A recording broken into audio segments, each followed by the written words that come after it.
So before we get started, a little bit about me.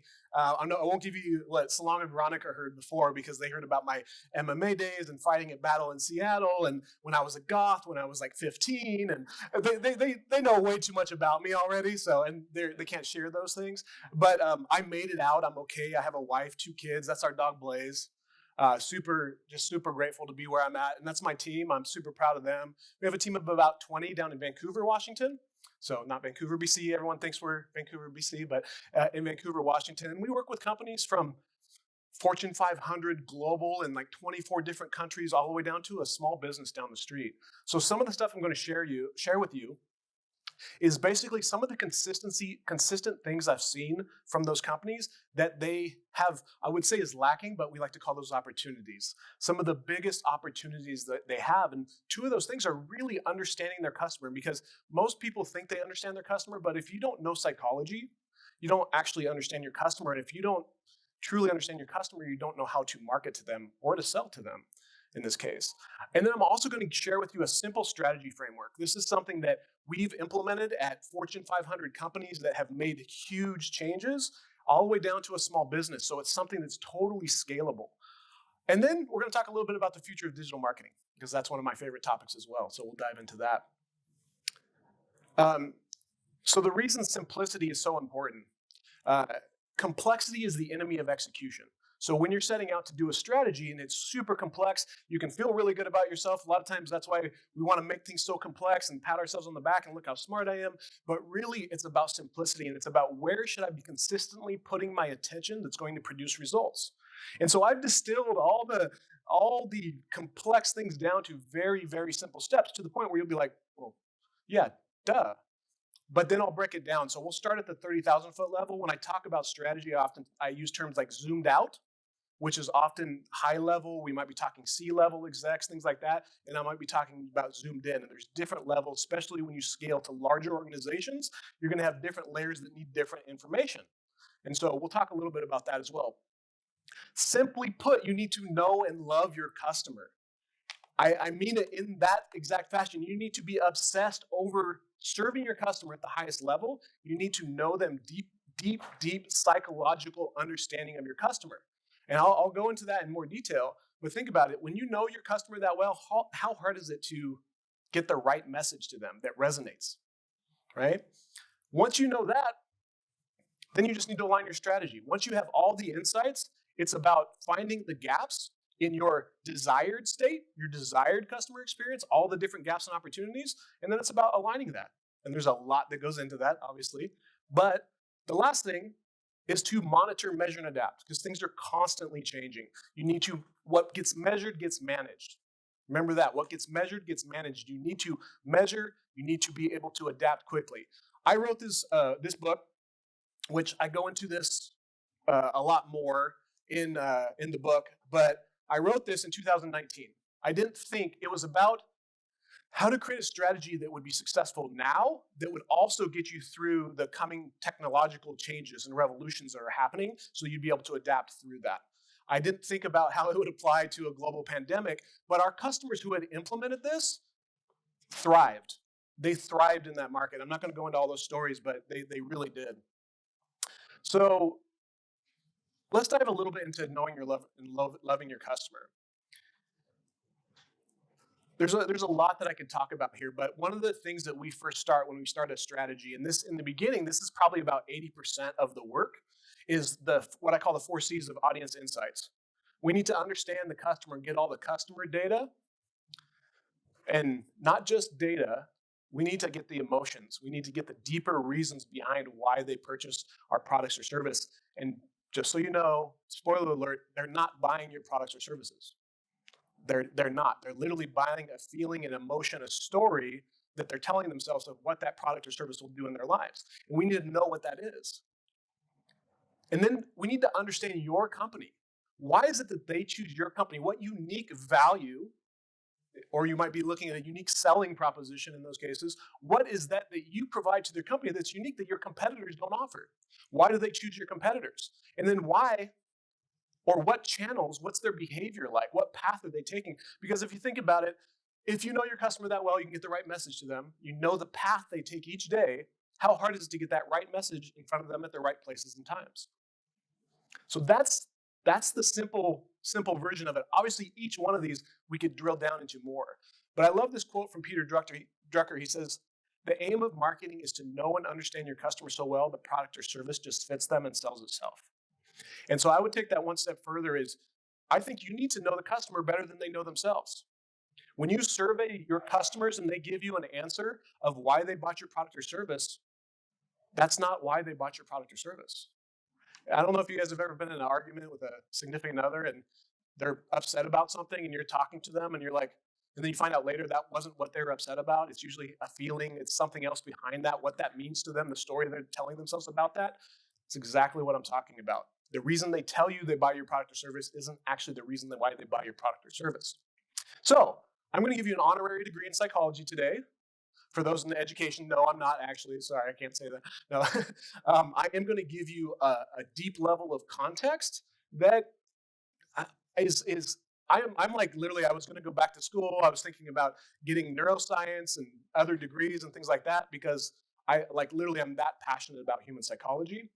But then I realized I can do this all online and I don't need the degree per se. Sorry, that's get your degrees. Sorry for those in education, get your degrees. But for me personally, I was like, I want to just continue learning this. So I actually can take courses online and not pay in some of those cases.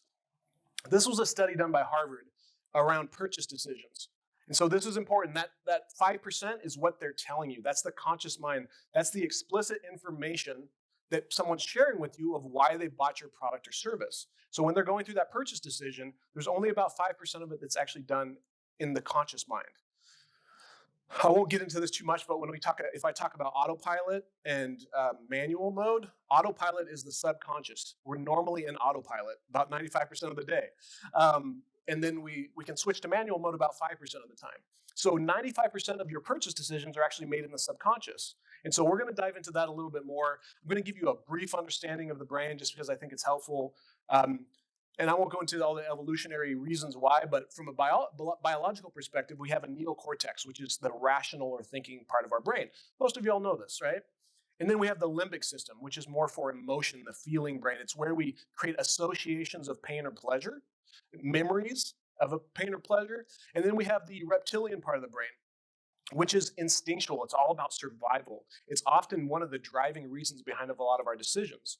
I could spend a lot of time here because to understand the reptilian brain is to understand how to communicate more effectively. There's things like scarcity that affect the reptilian brain. There's things like understanding the 4 F's, so fight, flight, food, and fornication, right? These are our primal drivers, drive us to mate. A lot of the reasons why we buy products are to signal for those reasons, but we don't know that consciously when we're buying them. So it's important to understand some of these basic things. Who here has heard of the pain-pleasure principle? Couple people, okay, cool. So this was originally introduced by Sigmund Freud way back in the day, but basically stated the pain-pleasure principle is that we are constantly moving towards pleasure and moving away from pain, simply put. But it's not a thing where we all agree on what pain and pleasure is. It's what we associate pain and pleasure with based off our past experiences and the way we've kind of connected those things. And so this will be really important as I provide more context to the pain and pleasure principle with core human psychological needs. If you did like Psych 101, you may have seen Maslow's hierarchy of needs. Maybe some of you have heard of that. This is basically, think Maslow's hierarchy of needs, but kind of slightly modified. Yeah. Explain you referenced the 4 F's of something. Yeah, fight, flight, food, and fornication. So instinctually, we talked about fight and flight before, and it's that response. It's often the parasympathetic or sympathetic nervous system that starts pumping. You're going to run or you're going to fight in those cases. Sometimes there's other things where you freeze, other things like that. And then food is a primal driver for survival, and fornication is replicate, obviously, species. And so we have instinctual drivers built within us evolutionarily that have those drivers. So a lot of times when we're actually doing things, throughout the day, our brain is basically weighing and computing that exchange sum, which I actually didn't mention too much there. The exchange sum is basically balance between pain and pleasure. So when you're thinking about your customer experience, you have to be thinking about how are you balancing that? Because there's going to be times when there's friction, when there's pain, when there's uncomfort, when there's too much work, whatever it is. And you have to kind of balance that as you're going through that whole entire process from from marketing to sales to fulfillment through that whole entire process. So as marketing, I claim the entire business. I've been in sales and marketing for 23 years. And so to me, there's only two parts of business, marketing and innovation, another Peter Drucker quote. So everything is basically marketing is sales and marketing to me, personally. Did that answer your question? Okay, cool. So we have pain, we have pleasure, right? Well, let's provide some context to those. There's these other human needs that we all have. So this is where you can start to find patterns amongst people and start to understand why we have these different drivers. So one of those is certainty or safety. In Maslow's hierarchy of needs, these are a lot of them are your survival basic things, like food and all the things you need to survive. But at a base level, we all are looking for certainty and safety. Think about your customer experience. How are you adding to the plus side of certainty and safety when they come to your site? That could be things like confidence factors, testimonials, secure connection. It could be if someone comes to the site and the page loads strangely, or there's negative reviews somewhere else, that could add to the negative side. And this balances that exchange some. We're not going to make a decision where it's more pain than pleasure for us. Now, sometimes we associate it's pain and pain, but I won't get into that. But that's an important thing to think about, and that's kind of a base thing that we all need throughout that process as far as certainty and safety. And then we all have a desire to feel important. Literally at a base biological level, from a survival instinct, we need to be of value. If you think way back and historically over time, we need to be of value. We need to feel important in that instance. And so there's a lot around us feeling significant in the things that we do, things we purchase, things like that. There's a lot of times where it's like, oh, are we making the customer feel good? Are we making them, like, throughout that whole entire process? There's times when your customer is like, they get a feeling where they're not feeling so good, right? They're like, oh, I just didn't have a great experience. And so we have to always be thinking about this as we map out the customer journey, which I'll talk about here in a second. And then we all have a deep desire for love and connection.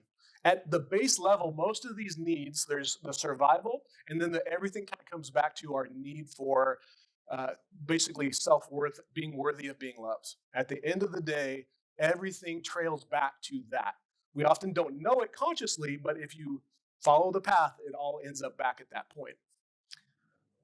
And you can think about this sometimes in your actual sales process, in the customer journey. There's certain parts, if you have community, if you have other customers, things like that, there's a lot of ways that this kind of plays into things. And while on one side we want consistency and certainty, on the other side we want variety, right?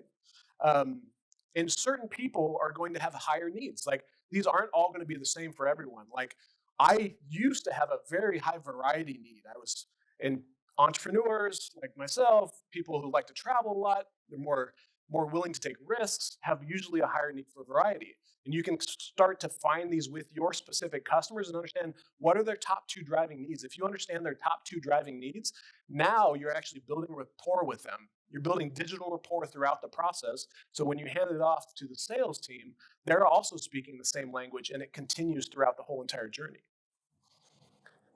And then we all have a desire for progress or growth or advancement, right? We want to continue learning and growing. We heard that from a lot of people today. Want to continue learning, want to continue growing. Progress, when you see a checkout and they have the progress bar on there, there's a psychological reason why they do that. If I've got to 70%, when I check that off, it goes to 100%. It's like checking the box. It's sometimes why you write down a list of things just to check them off. That dopamine fires and you just finish something. You're like, oh, I got that done. There's also impact.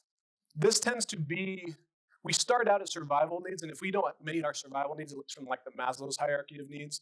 If you don't have your survival needs met, you won't usually tend to doing as much to make an impact for others, right? But as you kind of move up the ladder a little bit, so to speak, you tend to want to contribute to others. You want to have a positive impact. So how are you actually utilizing that in your customer journey? Maybe when someone's purchasing your product, or maybe when they sign up for a recurring subscription, they get to choose a percentage that's donated to their favorite charity. That's one way to help make them feel great and meet their needs as part of that, and do your part as well. And the last one, of course, is Wi-Fi. If we don't have that, pretty much everything else is shit. No, that's not really on there. But unless you're Gen Z, then yes, Gen Z is true. Any questions on that before I continue on? Okay. So that was kind of a psychology 101 from a consumer standpoint, very quickly, but you get the gist of it. The general thing is, if we were just relying on what customers tell us and we don't have the vantage point of understanding the deeper psychology, we're actually going to miss a lot of the reasons why customers buy from us in a lot of these cases. And so, how do you operationalize this? How do you scale this and vertically align it throughout the organization? Couple different ways to do that are creating personas and customer journey. It's how you really start going through the practice of diving in, getting all the data, and building these out so that it can be aligned throughout the organization. So I use this acronym a lot when we're talking about understanding the customer. That's why Elmer's over there in the corner, because Elmer Fudd. So you won't ever forget Elmer Fudd. So it's fears, uncertainties, desires, and decisions. How do they make decisions? When we're going through this process and we're mapping out the journey, we're mapping out what are the customer's fears, it allows us to actually address those fears. I used to build sales processes for companies back in the day, and we wanted to make sure that I use the term anticipatory retaliation. It's one of my favorite oxymorons. We want to know what's going to happen and we want to address it prior to it coming up. So if they have certain fears, we want to be able to touch on that. That starts to happen is they know, like, wow, they know what's in my mind. And you start to get that feeling of clicking, of rapport. And you can create this digitally where people feel rapport with the brand. I know a lot of us have all felt that in different ways. And it's because it's like, oh, they get me.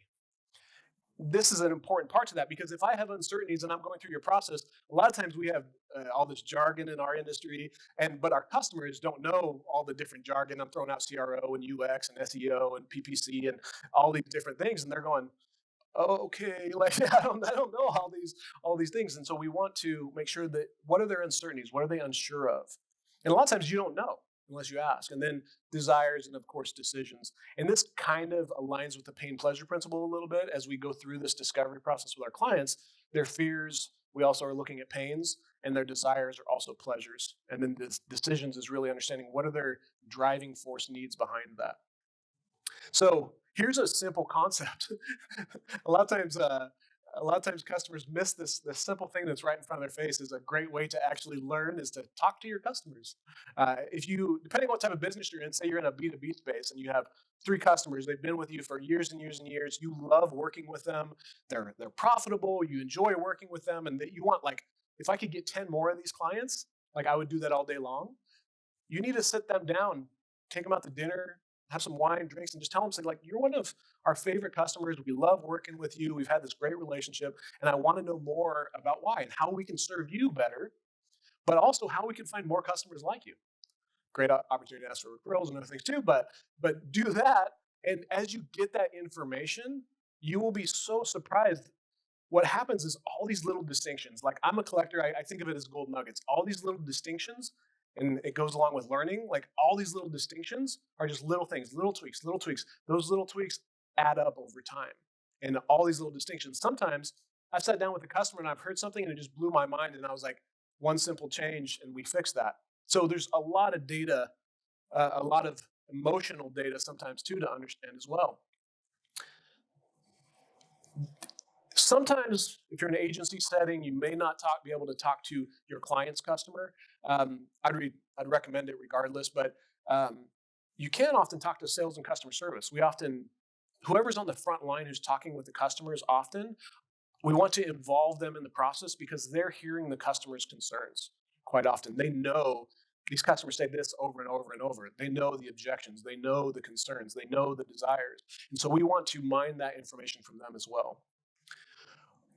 If you're a larger company, you want to do this at scale, and you use a service like a call tracking service, you can use natural language processing to record all those calls, transcribe them, do keyword spotting, and find opportunities on the fly at scale. So you can start actually finding problems that are happening because it's like customers all having the same issue on the website. How do we do this and actually get it done quickly?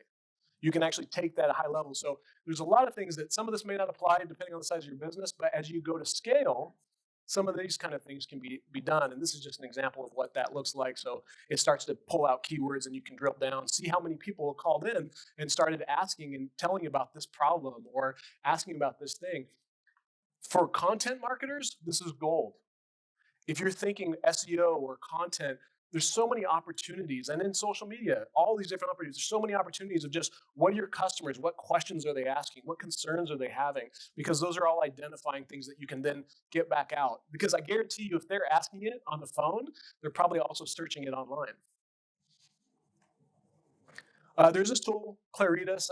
It's a great tool. It's free. You can put in a zip code. Basically, I think Nielsen, either they bought Nielsen or merged with Claritas or something like that. But they basically took the whole entire US and broke us up into 66 different segments and have demographic and psychographic data for all of us. And you can actually go in there, put in your zip code, and find the different personas already created to some extent. And these will help inform. You might find certain personas that actually match up. And I'll give you there's a URL at the bottom here. It's actually hard to find. If you go to their website, you probably won't find it because they like hid it. But that URL will take you there, and it'll build out this persona. It'll tell you like are they often married? Are they homeowners? What kind of cars they drive? Where they eat? And then what's pretty cool, and I've seen a company do this where they're like these two personas like perfectly match because sometimes you have a broad audience and sometimes you have a more niche audience, right? And in this case, they had a very niche audience and two personas were like spot on. These are our customers right here. And so you can look geographically where they're at across the US. Now, what can you do with that data? You can overlay your paid search campaigns. Why are we blanketing the entire US as opposed to focusing on these areas where our customers are? There's a lot of stuff you can do with this that help you be more effective. So a lot of people use surveys to gather customer information. That's a valuable thing to do. But sometimes if you're going to a new market, you have a brand new product, or maybe it's a new audience that you just want to reach out to and get information from. They actually have millions of people. SurveyMonkey has millions of people ready to take surveys, and you can choose demographic information. You can say, I want to choose this state, this age group. So if I'm coming into Washington and my product is for generally women and from ages 30 to 40, I can go out there and survey a bunch of people and get that information so that when I come in, I've already kind of listened to our customers and been able to take that feedback and give them something that actually resonates with them. So this one will blow your mind. Anyone in B2B sales? A couple? Okay. So if you're not using this tool, I definitely check it out. For the rest of you, this is going to creep you out a little bit in a cool kind of way. There's a lot of that in marketing where it's kind of creepy, kind of cool. You can't see the logo up there, I don't think, but it's called Crystal Knows, Knows, crystalknows.com. What it does is it runs, who's heard DISC, the DISC personality assessment? Quite a few, okay. So this runs a DISC personality assessment on publicly available information. And I've actually tested it because I had it set up my meetings. So every person I met with was like, Jacob, oh, Jacob has this personality. He tends to be more, driven or more cautious or like understand like when speaking with Jacob, like these are the things he prefers. And I would actually sit down with Jacob and I'd be like, Jacob, check out this tool. I ran this on you. How accurate is this? And Jacob would be like, oh, pretty good, maybe 80, 90%. And I did this with a lot of my customers, a lot of people I met with to find out accuracy, and it's actually pretty good. It's fairly good, which surprised me a lot. And so I actually ran it on Elon Musk. So you can see it says Elon is assertive, persuasive, confident. He tends to work like a general, bold, pragmatic, skeptical, extremely goal-driven. Sounds pretty accurate, huh? It talks about what comes naturally to Elon: efficiency and discipline, leadership, critical thinking. When speaking to Elon, it says, be blunt and logical. And so I did the same thing. I reached out and I was like, what do you think about this? And he said, yeah, blunt's good.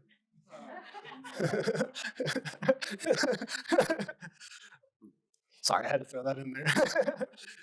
So what do you do with all this information to scale and operationalize this throughout your organization? You want to create a one-page persona that has this information.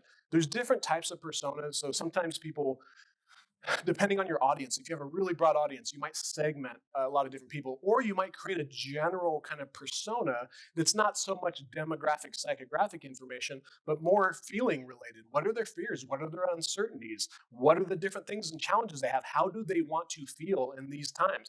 So there's different ways you can create these personas. I don't want to say one size fits all because it's going to vary. Like a lot of the strategies we've been doing lately are actually for the internal customer, the employees. We built a lot of strategies for companies so they can better market out to those employees and retain those employees. So that's actually a big part of it as well. So let's talk a little bit about the customer journey, because I said, well, you want to know the customer so you can have the right messaging that resonates with them, but you also want to know the path so that you can find where are the gaps in that. And this is basically how I think of a customer journey. It's an outline. There's a lot of different ways you can do it, but it's of what a person is feeling, thinking, and doing as they interact across multiple stages of the consumer buying journey. This can look like something like this. There's a lot of different ways it can look where it's like, okay, in the discovery stage, when our customers are thinking about buying a home, they start looking for financial information. They start asking questions of, what does it take to buy a home? They're in that discovery phase, and you might find out we don't really show up in that discovery phase. That should be somewhere we want to show up. So if we're thinking of optimal customer experience and the reality, we want to find the gaps. All those gaps are huge opportunities. As they get into consideration, maybe, and stages can be different, but as they start getting a little more serious and they're looking at rates and things like that, they're closer moving down the funnel, so to speak. You can have other information when they come to our site, but the mobile experience, there's 60% of people landing on our mobile site and the mobile experience isn't good. So there's more of that pain, right? So we basically are looking across that entire process of where all these experiences, and then of course we can't do them all. We often want to, but we have to prioritize what are the areas that we need to shore up that are going to have the biggest impact. And ultimately, if you just keep getting a little bit better, I call it the upward spiral. If you just keep getting a little bit better and better over time, this has a huge impact. There's a cool tool called Udacresia. I haven't used it in a while, but I sent it to a client to use so that they could create their own kind of custom journey to send to us. And it's free. It lets you map some things out, so it's kind of a cool tool. Um, so now, we would have also spent time doing competitive analysis, deep dive into the company, understanding the company identity and culture, a lot of these things. But then from here, you're basically just finding, okay, we've mapped out the customer journey. Now we need to find out all the gaps, right? We need to find where are all these gaps and we need to shore them up. Like I said, it starts out simple, it gets complex as we get into it, but you need to have that simplicity. One of the things I learned when talking to C-level executives is their eyes often roll in the back of their head when I went into all the details, and so I wanted to stay high level, right? So over and over, I've seen this happen where when you create a comprehensive customer-centered strategy like this, and you just consistently work on getting better, it has this multiplier effect. And I've seen it as much as 10 times in our own organization and others.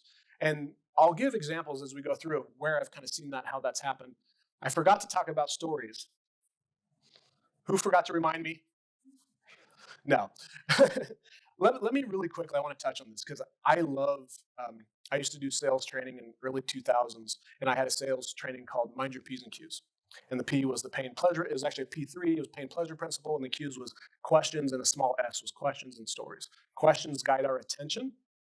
So that comes to play in content writing and directing and conversion rate optimization, user experience. And then stories create impact. And the reason stories are so powerful from a psychological perspective is if I tell you something, your bullshit meter is up all the time. We all know this. When you're telling me, we all do this. Like, how many times do you read something? You're like, oh, I love everything they're saying except that one thing. You always find that one thing you disagree with because we have that bullshit meter up all the time and we're looking for the thing we disagree with. When you tell a story, they're actually experiencing that story. They're visualizing it in their own mind, in their own way. And they can't really disagree with their own mind. It's literally why storytelling is so powerful.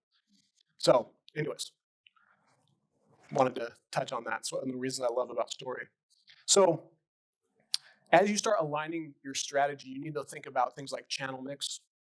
What is the priorities? What are the tactics we're going to use and processes? These all come into play, especially at scale. So a lot of our clients, we do all of this for because like we're their whole entire marketing team. But as we work with larger organizations, they have large internal teams. And so the way we do work changes. And we're basically helping them develop processes. We may be providing recommendation docs, and then they're implementing these things, and we're helping them continue to align where they can.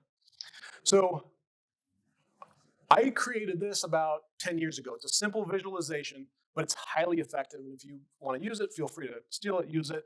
But I was sitting in front of a room of executives, and I was actually pretty nervous at the time. It was one of the largest employers in our area, and they had been a client of ours, but we were talking about kind of taking the relationship to the next level. And we were thinking about developing strategy for them. But as I was talking to their board of C-level execs, their eyes were rolling in the back of their head because I was just like, the things I was telling them were too detailed. They couldn't understand. They didn't understand SEO and UX and all these different things, right? And so I got up on the dry erase board and I started saying, here, your customer is at the center of your strategy. You're always going to be focusing on them. If you're creating a strategy and the customer's not at the center of it, it's wrong. And there's no ifs, ands, or buts about it. It's just wrong. So your customer is at the center of the strategy. Now, that doesn't mean you don't also want to look at what we call them endorsers. These are people like media, influencers. This might be even your customers, right? The people that aren't necessarily your customers, but will endorse you, will mention you, will potentially give you positive PR or reviews. And then you have your community, which can be like your local community, charities, can be industry related groups, and all of those things should be a consideration in the strategy. And then you have your channel mix. And I'll give you my general rules of thumb on each of these. So you have search, which is a huge channel. General rule of thumb with search, if there is a demand for what you're offering, search is a great channel, and it's probably going to be a very high ROI channel. If there is not a demand, probably not going to be. I mean, even if someone's not even searching for the problem, it's probably not going to be. You have to start by creating awareness of the problem first, right? So search can be a great channel for that high ROI if there's a demand. Social, all the social media, different platforms, things like that. A general rule of thumb I use with that is the more social your business is, the more social media is going to benefit you. And if you think of it on a spectrum of like events and travel and puppies and kittens to more private things like, I don't know, preparation H, adult diapers, things that you're probably not going to be like, hey guys, so yeah, you're not going to be talking about that on social media, right? That's just not something you're going to do. So it tends to be that way. Now, these are general rules of thumb, and I always say thumbs are meant to be broken. So I do say that. I don't know why, but I actually had someone say, well, yeah, you just wouldn't do that. And I'll show you actually what I showed them because anytime someone tells me I can't do something, I kind of have to show them that, yeah, it probably can be done. And so another channel might be like direct. Direct is where people are reaching out directly to you or you're reaching out directly to the customer. Email, text, chatbots, push notifications, things like that. So as I said, social, he said, no, you would never do this. And I said, you can always get creative. There's always ways to do things. It may not be right for your brand, but here's an example. It's during the Super Bowl. You want to create a viral video and say, you create this video and you say, hey, you've been drinking a lot. You have to go to the bathroom, but there's a minute left in the game. Your team's about to score. What do? Everybody? Depends. You can have fun with it. Now, it may not match your voice. It may not match your brand per se, but there are creative ways that you can do things. So when I say general rules of thumb, I'm just pointing out that it doesn't always have to be that. It's a general rule of thumb. Thumbs are meant to be broken. All right, so let me show you what I start to do from here. And some of this you might not be able to see, but so this visual, as I started drawing this out, started drawing this Venn diagram and showing them the channels, I was explaining there's overlap in these channels. The overlap is because if your teams are siloed and they're not working together, you're losing efficiency. You're losing efficiency considerably. There's cross-channel, which is what it says up there. There's things like your website that are going to be across all channels. There's your content. I often call it value so that customers are better aligned with what I mean by that because it's not just creating content, it's creating value for the customers. And that should be being redistributed, repurposed, reformatted across all these different channels.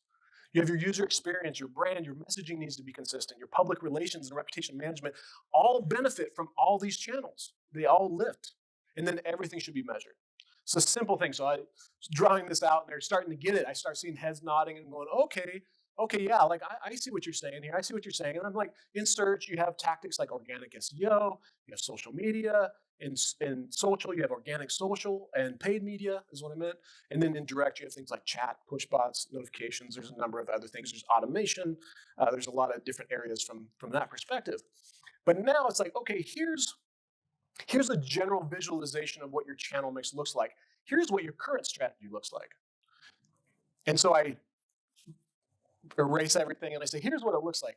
You put a lot of focus on social media. You have this big focus over here, but you don't really know how it's working for you. You're measuring things, but you're not really sure if it's effective or not. Someone told you should be doing social media, and so you're doing it, but you don't really have a strategy behind it. Now, there's no overlap here because, well, your social media team, your search team, your content director, they're all siloed, and the things that they're doing are not being utilized in other departments. So it means they're doing more work than they need to, or they're not being as effective as they need to. And so search, you actually show up pretty well in search because you're a large brand, but your competitor has 5 times the market share in search. That tells me, and as we do keyword research, it shows right here, there's hundreds of thousands of people every month looking for your product or service, but you don't have a strategy to go after those. You send out an email campaign once a month, that content isn't getting repurposed or reshared anywhere else. It's not sending people to the website, not driving social followers. There's no consistent strategy amongst all these different channels. You can kind of see on the side, I highlighted some of the things that they were doing, a lot of the things that they weren't. Their messaging wasn't consistent throughout different channels. And so I kind of showed them here. Now, here's what it should look like.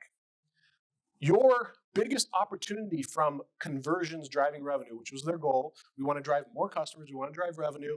Search should have been the largest focus because the opportunity, the demand was there.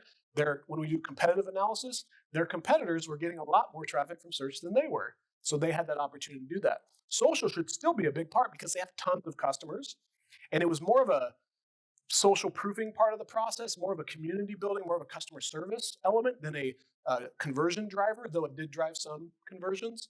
And we're obviously using all this conversion data as we help to look at some of this. And sometimes if those measurements aren't in place, you can't really do that right out the gate. And then direct, they're in a private environment in healthcare. And so a direct kind of communication is also important. A lot of that information needs to, if you're working with PHI, which is like personal health information, there's HIPAA laws and things like that. So email and direct communication was important as well.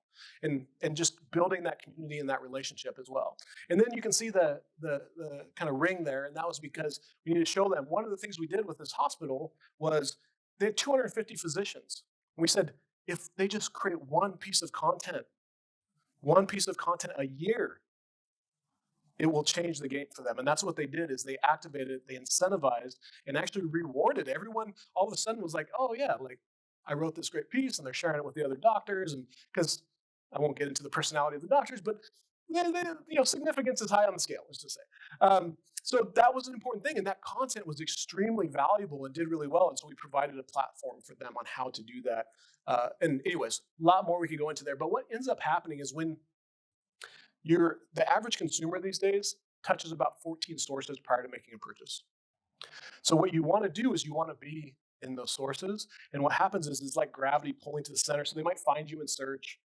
They might check you out on social. They might look at your email campaign, sign up for that, get another email back, come to your website, go to your social media, do some other searches on reviews, find you in search. And what happens is it's like gravity pulling you closer to the center to be part of your community, to become an endorser, and hopefully become a customer.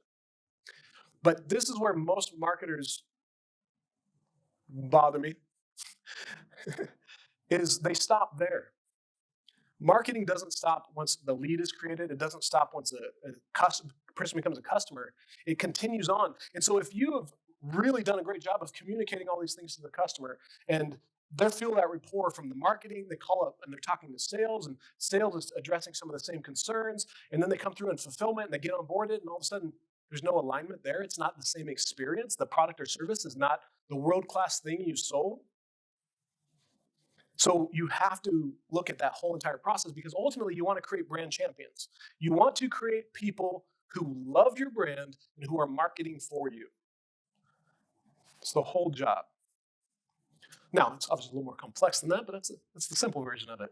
So now you need to monitor, measure, and adapt, right? I said this before, but it's important to say again, what gets measured gets managed.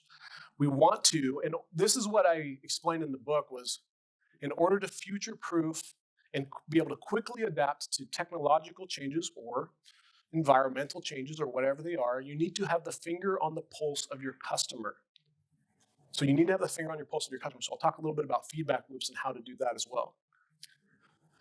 So simple thing is making sure that your measurement is set up in place. You have a clear dashboard of all the key KPIs, not just vanity metrics. If you're Measuring towards vanity metrics, you will end up in vain. You want to measure meaningful metrics that matter, that make money.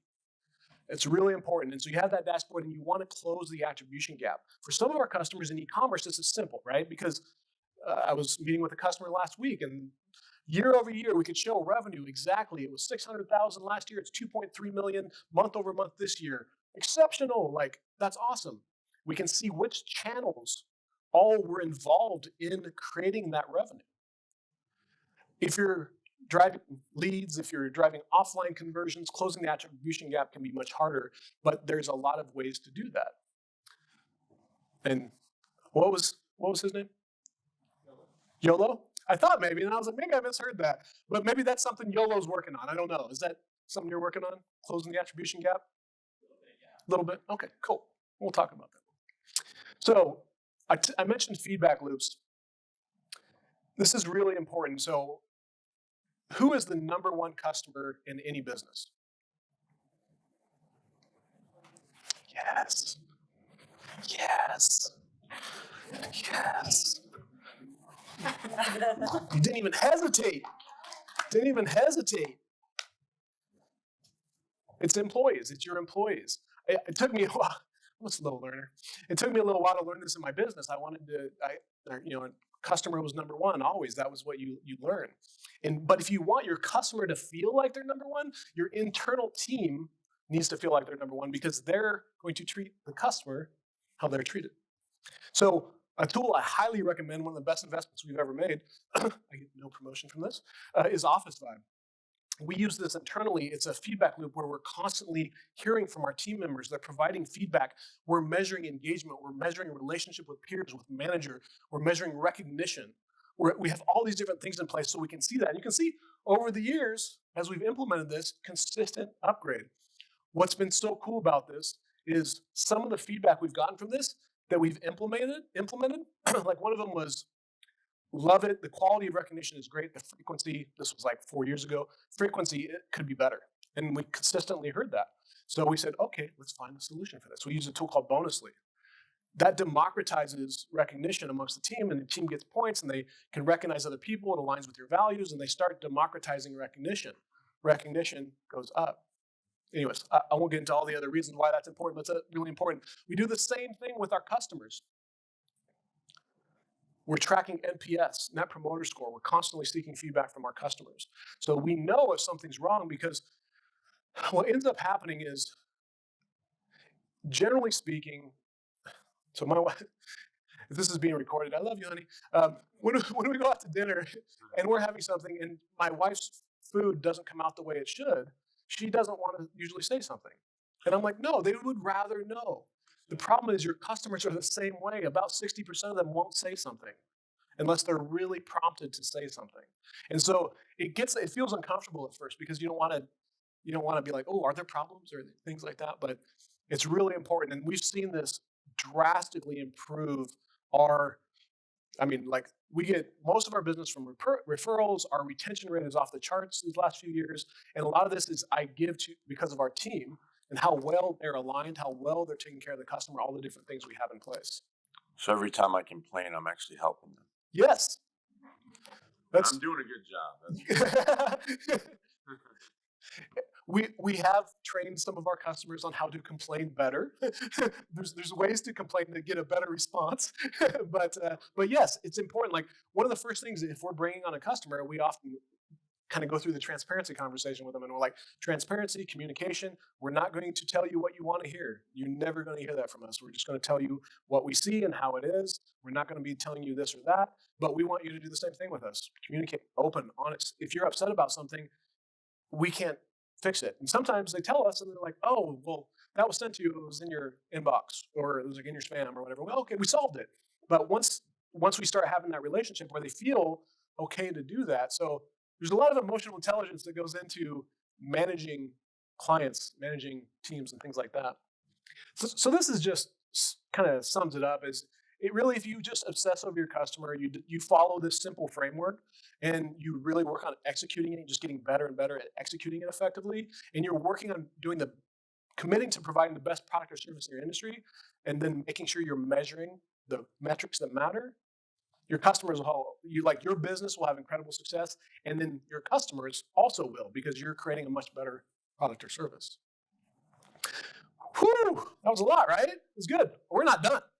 We're not done. Now we just went through the past and the current. Now we're about to talk about the future, which is one of my favorite topics. The good news is we have job security. Everyone was talking about wanting to constantly be a learner. You're in the right industry.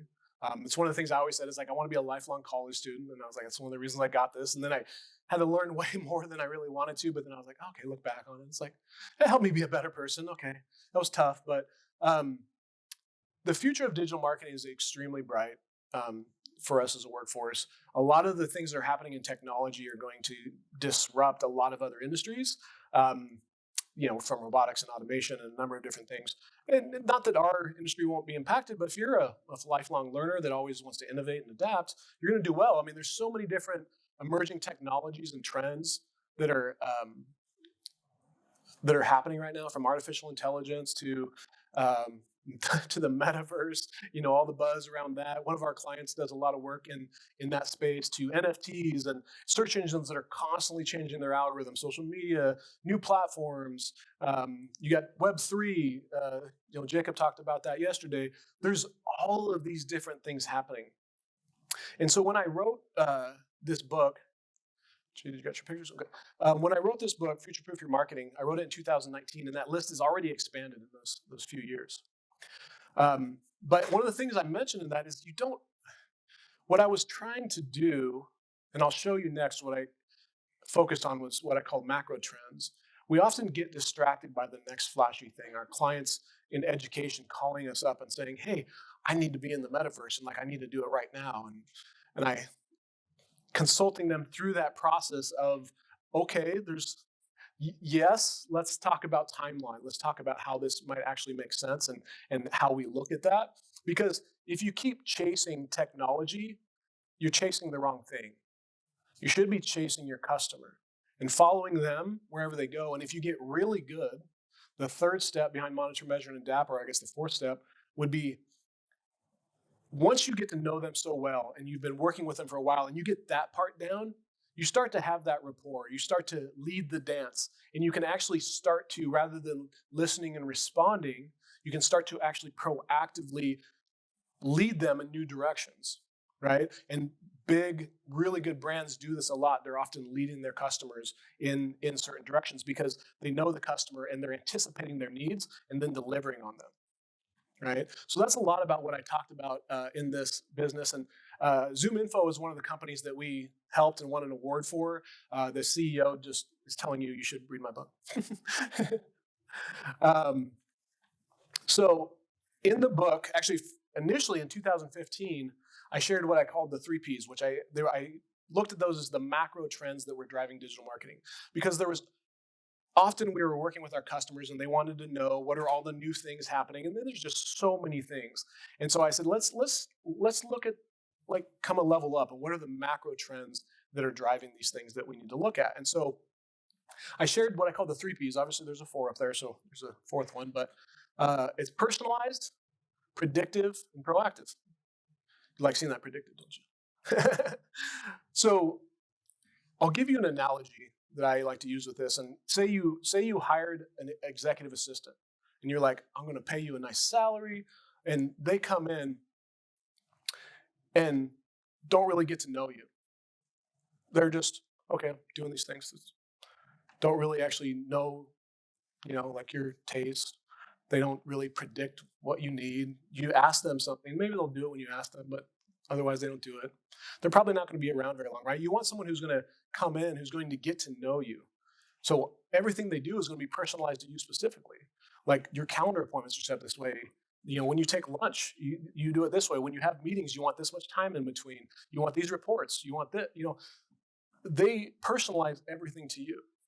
And you're going to want them to learn over time. Jacob has lunch every day on this, except on Fridays because he meets with his wife, right? So now they're predicting, oh, you're going to have lunch with that? I made reservations for you here. And they're doing it proactively. They're not just waiting for you to do that. marketing, we want our marketing much to be the same way. But these were so successful, they led to a fourth P, which is private. Because if you have this amazing assistant that's not only with you at work, but they come to you at home, they're with you everywhere, they're in your pocket, they might be in your shower, I don't know, but wherever they go with you, right? And they have all this information about you. You're not going to continue doing that if you can't be assured that it's private. So privacy has been a big trend that will continue for a while. And this is really challenging for a lot of marketers. But I believe personally it will be much better for all of us, consumers definitely, but all of us on the other side as well, because when we get to that point, we'll be able to be better at being personalized, predictive, and proactive because people will actually give their permission. And you'll have, but I know I have control over my data, so now I'll allow these things to continue on. But I need to have that trust there that my information is secure in order to continue doing that. Questions, pontifications. Yeah. So I was very interested when you were talking about the Net Promoter Motor Score. Yeah. That's one of my tasks is to increase that score. Good. Yeah. We're doing some cool things. I mean, we've set in place a pledge to our clients that we reiterate on a regular basis and hold ourselves to. But I would love to hear just more ideas from you on, I don't know, like we do surveys. We try to do, I think, a lot of feedback sessions as much as we can. Yeah. I think the place where we miss at times is getting to the root of the truth of what Sure. we really think, as opposed to, like you were talking about the hidden stuff. Yeah. Right? Yeah, and the subconscious kind of drivers. And it was Cox Communicate, was it? Yeah, Cox Communications. Okay. I'm on the media side. Okay. So, And is it internet, phone? What? Tell me about what you guys do. I'm in the advertising side of the business. Okay. So B2B. Okay. Selling to agencies. Okay. And also to direct clients. Yep. They would buy digital advertising campaigns. Okay. Television Perfect. Advertising campaigns. Yeah. Marketing services, research, Yeah. etc. There's a lot obviously that I could go into there, but having a similar clientele, we actually are the back office for a number of agencies that we do work for as well. So we have some of those agency relationships as well. So there's a couple thoughts that come to mind for me. Is one is the business owner. When you're talking with the business owners often feel like they're on a island and they're being attacked from all sides. So it's rare when they find someone who is truly a partner in their business who will come sit on the island and help them reach their goals. So if you can create the culture of truly doing that and looking out for the customer at that point, that goes a long way. But it all starts internally with the employees getting very clear on that messaging. There's so many different parts, from the communication to the sales process. Like I would go through each part of that step and look at it and make sure I have metrics for each area, and then I would be testing different things in each area. So if you have a call and then you have a meeting with a customer and then you have this, I would make sure I measure all those things, and then I would be making adjustments and over time seeing what kind of adjustments those make. So we're getting more objective information to be able to kind of make those improvements. But I would say it's from that marketing to sales to implementation and creating that vertical alignment throughout of having that kind of experience with a customer and them truly knowing, like, whether you become a customer or not, like, I'm here for you. Like, it's the short version of what I can say. There's a lot more, obviously, that we could go into, but yeah. Hope that's a little helpful. Yeah. Very good stuff. Absorbing. Yeah. Do you have, is that the question box? That's kind of cool. It makes so much sense. All right. Thank you so much. Mine's very quick and easy. I just missed the second D of FUD. Yeah. Decision making. Decision making. Fears, uncertainties, desires, and decision making. So understand how they make decisions. And that can be a little, in some places, it can be very blurry, so to speak. And then in other industries, when you have in the B2B space, sometimes there's more clarity around that because you're going to have different layers sometimes of decision makers and things like that. So it's going to depend a lot on the type of business you're in and how they actually make decisions. Because, if you're in one of our clients, they have 4 main points of contact within a business, and there's usually like a purchaser, and then there goes to approval to the VP and different things like that, right? So you're going to have kind of those different layers, but knowing how they make those decisions when you can is really important, because sometimes you're creating the information for the person you're talking to when you should be creating it for the person they're talking to. Yeah. Yeah, I mean, we learned this with some of our sales presentations as we scaled to higher lot level enterprise clients. Is that sales presentation, we would do it more like you would do this kind of presentation, because you don't want to have a lot of information in there. But when they send that to an executive, the executive has no idea what it means. And so that was one of the things. We're like, oh, we're missing this. Here's a little opportunity we need to improve. So. Any other questions? I do have a copy of the slides. Actually, if you go to my LinkedIn, I just posted this on LinkedIn too. But I'm happy to take any other questions or just have random conversations. What's your book name again? Future Proof Your Marketing. Yeah, anybody have a really good question? I'll give you a copy. Not a really good question. Come on. I'm curious how you got the CEO of ZoomInfo to read your book. So there were a client. So, yeah, and Henry is this amazing story. I recommend you guys all kind of like find out about his story. It's a really amazing story of how far that business has come in the last 14, 15 years. So we actually started working with as a client on the SEO side. And they wanted us to come in and optimize their website, provide analysis and recommendations for all their site. A month later, they reached back out and said, oh, hey, by the way, we just purchased, it was what was the, why am I forgetting the name? Something Rain. They purchased this other company, and they're like, the site has about 1.3 million pages on it, and we're hoping we can pull that in under our brand by the beginning of the year, like in the next 3 to 4 months.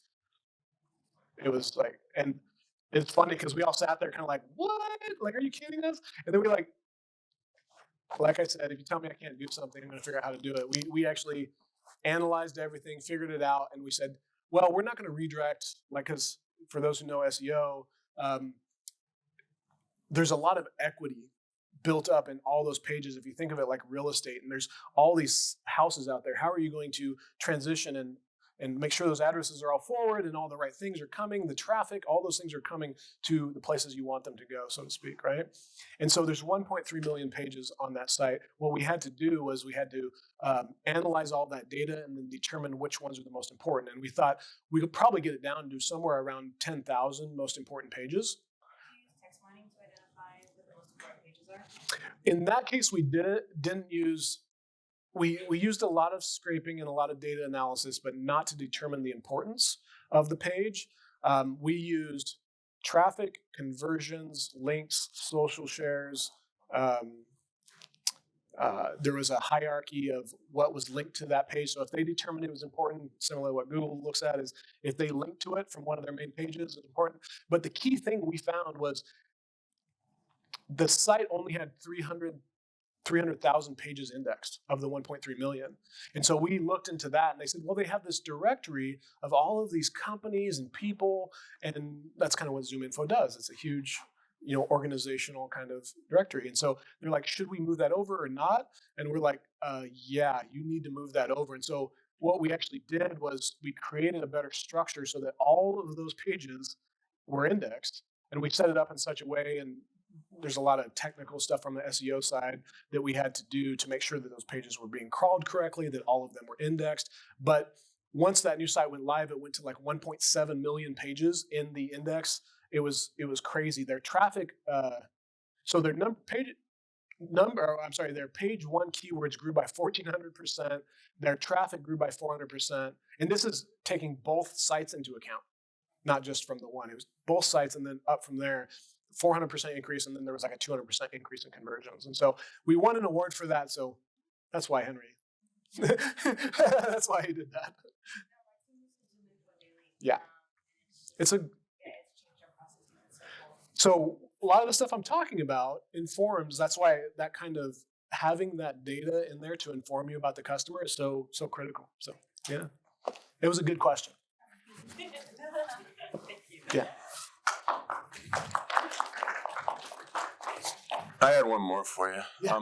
In the Web3 world, how do you think things are going to change as far as marketing goes? Because I mean, when everybody owns their own wallet, they even started in a few different places. Like I've seen advertisers that you get in the crypto world, they give you crypto, which is worth money for watching videos, Yep. advertising videos, and things like that. So I mean, obviously the landscape is changing. It'll take a long time to get there, but I mean, it's definitely a lot different than what you guys like. Yeah. What happens now with marketing? Like, Yeah. I think it'll be total. Instead of paying, Facebook or Google to advertise, you're paying the client itself to give them advertising and stuff. in some Yeah. ways. So the good news is the general fundamentals won't ever really change as far as people goes, unless we evolve considerably, which is a long way off. So the general fundamentals won't change, but the biggest thing I see in that is more of that community and gamification part becoming really huge. But again, all of this goes into that of clearly like knowing the community, knowing the people engaging that community, and how to bring them in there, because you're you're creating a community with a cause, and it's like, how do you continue to fuel that using gamification? But yeah, people are rewarded, right? Like, I'm getting crypto, I've participated in a number of different things, and it's crazy. Like, it's almost too much energy. It's like, oh my God, what's going on? It's like messing with your sympathetic nervous system as you're going through it. It's exciting. Anyways, I won't go into it more because I see you have another question you're about to say. No, it's all right. I was just responding back. I mean, I definitely see that in the world. I mean, Dogecoin. I mean, just like in Shiba Inu and on these little. I mean, they're communities, right? I mean, and I think people think they're going to get rich overnight or whatever. But they're definitely. I mean, Dogecoin was worth $40 billion in the top 10. It's like, it's crazy that even can happen. But if you build a strong community, I mean, it actually. It supports the community, and then people respond to leaders like Elon Musk as far as whatever he says, and the price goes crazy. But I think he'll implement that into Twitter to some degree, if get rid of all the bots and stuff. But we'll see what happens. Yeah, one of the things I love is connecting big ideas, and I think the individual human psychology, when you really understand that, you have to really understand that to understand organizational psychology and understand how a good organization works. And then you have to understand that to understand how community psychology works. And a lot of the things that we're doing inside of the organization, future governance should be considering, and is considering in a lot of ways, how we do those things as larger communities governance as well. So there's a lot of cool stuff there. Well, that's why I like crypto. I mean, you have a governance token, and you can vote on the direction of the project, so the community gets to decide where the project goes. So it's pretty cool. Yeah, lots of interesting things. Yeah, you had a question? Sydney, I knew that. No, I'm just Just genuinely curious. What is the psychology behind like buyer's remorse? Yeah. Because I know as like a Gen Z type, there's a lot of buyer's remorse from young people that I see really Old heavily. people, young people. And I was just really curious where that comes from, psychology wise. Yeah, it's a combination of things, so it can depend. It's sometimes why I feel remorseful after eating that third donut, right? Like, it's like, oh, it sounded good at the moment, because it's so. One of the key things as an individual that you need to understand from a psychological perspective is, depending on where your vision is at, where you're putting your attention, things are going to change quite a bit. So if I'm in the moment, and right now these 3 donuts look really good to me, but my goals out here align with something totally different, once I get back to looking out here, that misalignment now comes back into my mind, and I'm going, oh, so I might have bought this thing, and then later I'm like, oh, I didn't research enough. I maybe could have got a better deal, and like this other thing. It is where their attention is moved. And so sometimes we might be making impulse decisions, and those impulse decisions tend to have more of that buyer's remorse side of things. And so to me, it's really interesting where we're putting our attention, if we're putting it in the past, present, or future. As a society, a lot of us are either in the past or the future. I was very much future focused for a long time, which had a lot of benefit to it, but it took me a while to become more present focused, which actually has a lot of benefit to it as well. So you have to be able to understand the future you want, but be in the present to understand the opportunities that align with that future. I'm kind of going off topic here, but Jacob gets me. I see you. Sorry. Any other questions? I mean, I'm on LinkedIn. I love to connect with everybody. The slides are up there. You saw on slideshare.net as well. But if not, no other questions. I really appreciate your guys' time. Thank you.